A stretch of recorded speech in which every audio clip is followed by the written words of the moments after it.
السلام علیکم ویورز، ہمارے اس نئی ویڈیو پر خوش آمدید۔ تو ویورز، اورحان بے نے بورسا کے محاصرے کے لیے 6 سال انتظار کیا، مگر انہیں کوئی راستہ نہ ملا۔ ان کی آرمی تھک چکی تھی۔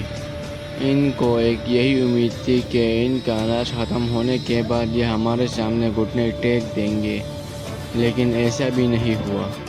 جب اتنا لمبا عرصہ گزر گیا تو یہ لوگ بے بس ہونے لگے۔ اب یہاں پر کئی کمانڈروں نے اورحان بے سے کہا کہ ہمیں واپس لوٹ جانا چاہیے، ورنہ ہماری آرمی یہیں پر ڈیر ہو جائے گی۔ اب یہاں پر کمانڈروں کی ایک ہی آواز تھی، یا اس شہر پر حملہ کرے، یا شہید ہو جائیں گے، یا فتح کر لیں گے، یا پھر ہم واپس لوٹ جاتے ہیں۔ لیکن اورحان بے نے یہاں صبر سے کام لیا۔ اورحان بے جانتے تھے کہ اگر سامنے سے حملہ کیا جائے تو ہمیں یہ اوپر سے ختم کر لیں گے، کیونکہ ان کے سپاہیوں کے پاس ابلتا ہوا تیل بھی تھا، بہترین تیر انداز بھی تھے، اور ہم نیچے ہوں گے تو بڑی آسانی کے ساتھ مارے جائیں گے۔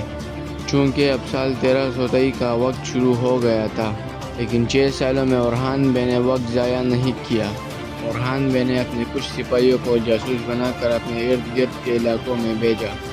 وہ جان چکے تھے کہ سامنے سے حملہ کرنا ہمارے لیے آسان نہیں ہے، اور سمندری راستے سے بھی ہم کچھ نہیں کر سکتے۔ لیکن اب اورحان بے کو بورسا کے اندر داخل ہونے کا ایک بہترین راستہ مل چکا تھا۔ اب اورحان بے اسی راستے کا استعمال کر کے بورسا کے اندر داخل ہونے والے تھے۔ وہی اقرانوس کے جانب سے بورسا کا ایک پرانا گاؤں معلوم ہوا۔ اس گاؤں کو بورسا کی کنچی کہا جاتا تھا، اور دوسرا یہ کہ اس کے سامنے کوئی باؤنڈری لائن نہیں تھی، کوئی بڑی رکاوٹیں نہیں تھی، اور نہ ہی سپاہیوں کی تعداد زیادہ تھی۔ اور اقرانوس کو یہ خبر بھی نہ تھی کہ اورحان بے اس گاؤں کو تلاش کر لیں گے۔ اسے یہی امید تھی کہ وہ سامنے سے ہی اٹیک کریں گے۔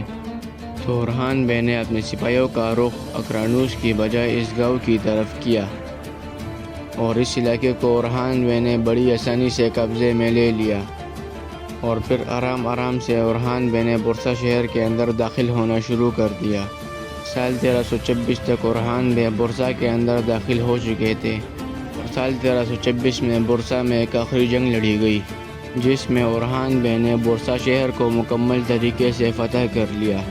اس فائنل جنگ کے بعد اورحان بے نے بورسا کو سلطنت عثمانیہ کا حصہ بنا دیا، لیکن بدقسمتی یہ تھی کہ اس سے چند سال پہلے عثمان بے کی وفات ہو چکی تھی۔